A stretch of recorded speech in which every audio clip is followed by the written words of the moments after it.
안녕하세요. 세무법인 가감의 지병근 세무사입니다. 이번 시간에는 토지와 세금에 관련돼서 한번 같이 공부해 보도록 하겠습니다. 우리 일반적인 토지를 취득하고 그 다음에 보유하고 팔았을 때 세금을 먼저 살펴보면은 토지 취득 일반적으로 아까 취득세율이 몇 프로라겠죠? 4.6%입니다. 근데 우리나라 같은 경우는 농지에 대해서 예전부터 농업을 중시했기 때문에 농지에 대해서는 혜택을 많이 줘요. 특히 자격농지에 대해서는. 그래서 취득한 토지 중에서 농지다. 근데 자경을 했다. 그러면 취득세율이 1.6%까지 낮아집니다. 이 토지를 취득하고 만약 이 토지를 임대를 줬을 경우에는 부가세 과세 대상입니다. 토지를 매각했을 때는 면세에 해당하지만 토지를 임대했을 때는 과세 사업에 해당되기 때문에 원칙적으로 사업자 등록을 내고 토지 임대료에 대해서 세금 개선서를 발행을 해야 됩니다. 그러면은 소득이 생기는 거겠죠. 그럼 종합소득세도 임대소득에 대해서 신고 의무가 있습니다. 물론 임대자가 다른 소득이 있다고 하면은 임대소득도 사업소득의 일종이기 때문에 합산해서 5월 달에 종합소득세 신고를 다시 한번 정산을 해줘야 될 필요가 있습니다. 그리고 요거를 갖고 있다라고 하면은 재산세하고 종합부동산세를 내게 돼 있죠. 재산세 같은 경우에는 과세 대상이 토지, 건물, 주택 이렇게 세 개가 된다겠어요. 근데 그 토지 중에서도 세 가지로 분류한다겠죠. 분리과세 대상 토지, 그다음 별도 합산 토지, 그다음에 종합 합산 토지입니다. 사업용 토지 같은 경우는 별도 합산이죠. 그래서 세율이 비사업용 토지에 비해서는 낮습니다. 그리고 종합부동산세도 별도 합산 토지는 과세 기준 금액이 80억이 넘어야 되겠죠. 넘어야 되고 이 토지를 팔았다 했었을 때 사업용 토지 같은 경우는 일반적인 양도소득세 세율이 적용됩니다. 즉 양도가액에서 취득가액 빼고 부대비용 빼고 일반 세율 적용되고 근데 이 토지가 만약 사업용 토지가 아닌 비사업용 토지다라고 했었을 때 어떻게 달라지는지 한번 볼게요. 먼저 취득세입니다. 일반적인 토지는 4.6% 적용되는 게 똑같아요. 근데 농지에 한해서 만약 자경을 했으면 사업용 토지로 갔을 때는 1.6%죠. 근데 자경은 안 했어요. 근데 토지가 농지예요.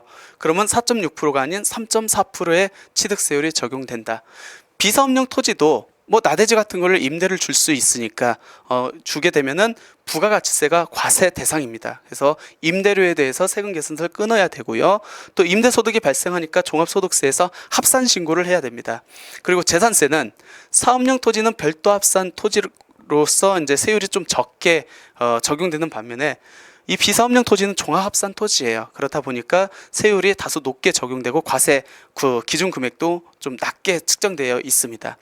종합부동산세에 있어서도 사업용 토지는 별도 합산 토지이기 때문에 과세 금액이 80억 그러니까 종합부동산세가 과세되기 위해서는 굉장히 많은 토지가 있어야겠죠.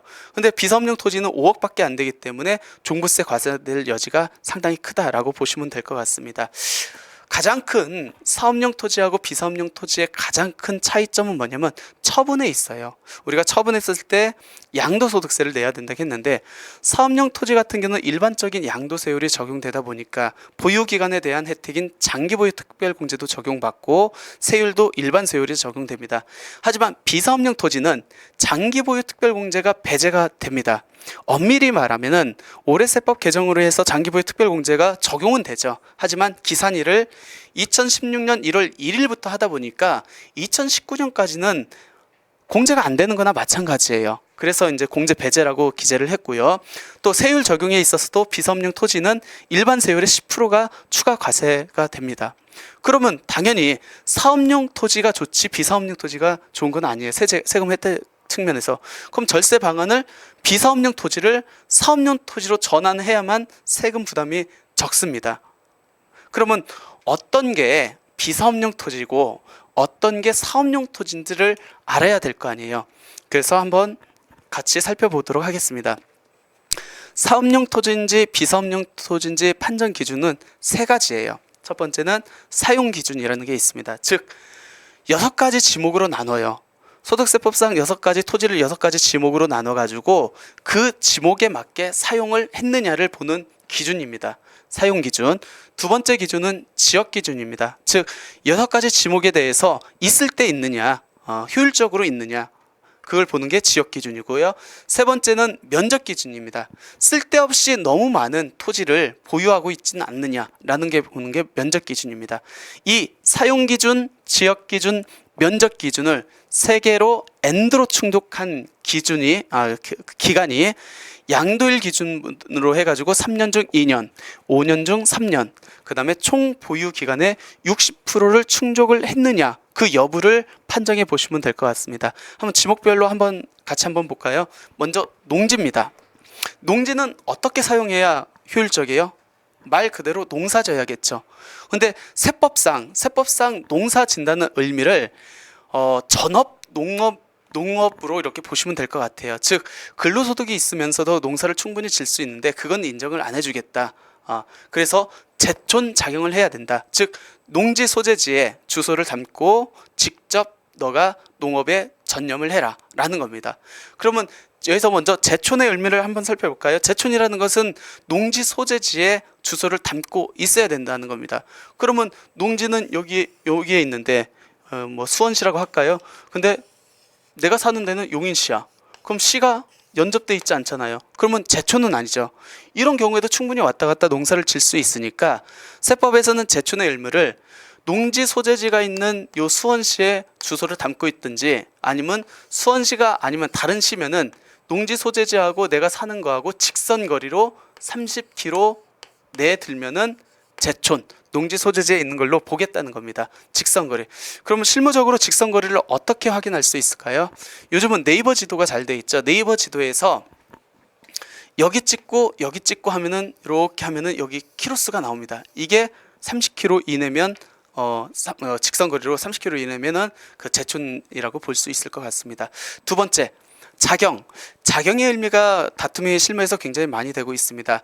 농사를 직접 지라는 거예요. 근데 다른 소득, 다른 뭐 사업 아니면 근로소득이 있으면서 농사를 질 수 현실적으로 있습니다. 충분히 져요. 요즘은 농기계가 다 하고 뭐 돈만 주면 다 지어주니까. 근데 세법에서 자경의 의미는 엄격하게 보고 있습니다. 즉 근로소득이 일단 3,700만 원이 넘으면은 실제 농사를 졌어도 농사를 안 진 걸로 보고 있고, 그리고 타소득이 있으면은 직접 농업에 전업할 수 없다고 봐가지고 인정을 안 하고 있습니다. 물론 법 규정상에는 자기 노동력의 2분의 1을 투입하라고 되어 있는데 실무적으로 봤을 때는 그냥 농업에 점령하는 사람을 자경으로 이렇게 보고 있습니다. 그럼 농지는 지역 기준으로 봤었을 때 농지는 어디에 있어야 되죠? 우리 국토계획 및 이용에 관한 법률에 봤을 때 용도구역을 어떻게 나눕니까? 도시지역하고 도시지역 밖으로 나누고, 도시지역은 주거, 상, 공업, 녹지지역 이렇게 나누죠. 그럼 주거지역에 농지가 있으면 효율적이에요? 주거지역에는 주택이 있어야겠죠. 상업지역에는 상가가 있어야겠고, 공업지역은 공장들이 있어야겠고, 따라서 주상공지역에는 농지가 있으면 비효율적으로 봅니다. 그러면 농지는 어디에 있어야 되느냐? 도시지역 밖에 있든지 도시지역 내에서는 이 녹지지역까지는 인정을 해주겠다.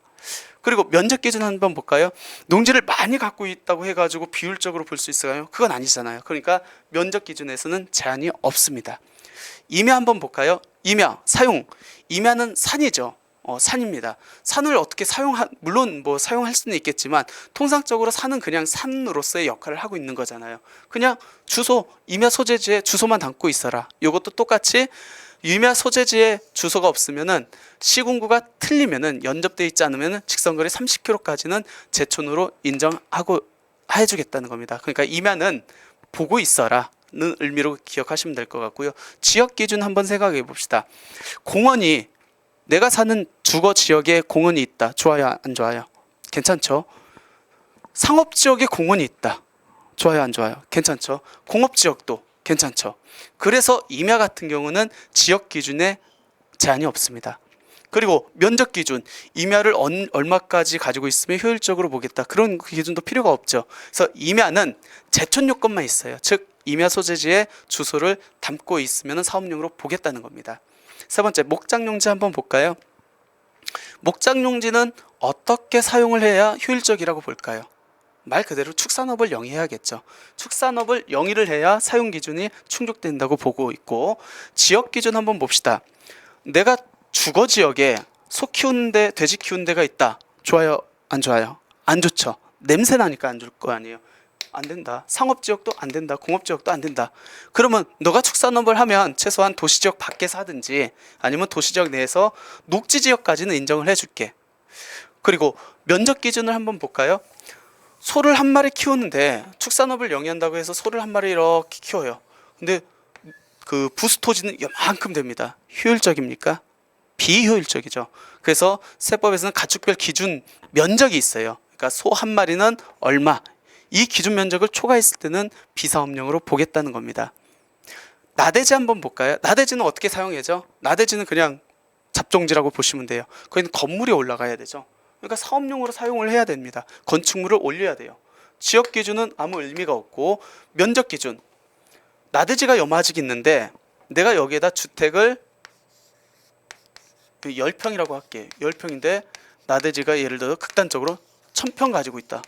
이거 다 효율적이라고 볼 수 있어요? 안 되겠죠. 따라서 나대지 같은 경우는 기준 면적, 즉 뭐 이게 공장 지역인지 뭐 여기에 따라서 뭐 정착 면적의 7배, 5배 이런 기준이 있습니다. 이 기준 면적 안에 들어가면 사업용으로 보겠다. 초과하면은 비사업용으로 보겠다는 겁니다. 주택 부스토지 볼까요? 주택 부스토지는 어떻게 사용해야 효율적이에요? 주택 부스토지로 사용하면 되겠죠. 지역 기준은 뭐 상관없겠죠. 주거지역, 상업지역, 공업지역. 그 다음에 면적 기준은 똑같아요. 이 바닥 정착 면적을 기준으로 해서 도시지역 내는 5배까지 사업용으로 보고 도시지역 밖은 10배 내면은 사업용으로 보겠다는 겁니다. 별장 한번 볼까요? 별장은 별장 부수토지로 사용을 하되 대신에 대지 면적, 건물 면적 이내의 읍면 소재 면적 기준을 이렇게 충족을 했을 때 사업용으로 보겠다는 겁니다. 결론적으로 비사업용 토지에 대해서는 3가지 기준을 두고 있다. 이 3가지 기준을 갖고 지목별로 판정을 해야 되고 엔드로 충족하는 기간이 양도일 기준으로 3년 중 2년, 5년 중 3년, 총 보유 기간 중 60%를 충족하는 기간이 있으면은 사업용으로 인정을 하겠다. 다시 한번 요거를 정리해 보면은 이렇게 됩니다. 즉 농지는 제촌 작용한 농지 도시지역 밖에 있는 것은 사업용으로 보겠다. 부재지주, 그러니까 제촌하지 않는 부재지주나 도시지역의 주상공 지역에 있으면 비사업용으로 보겠다. 임야는 제촌한 임야나 뭐 공익상 필요한 임야 적당한,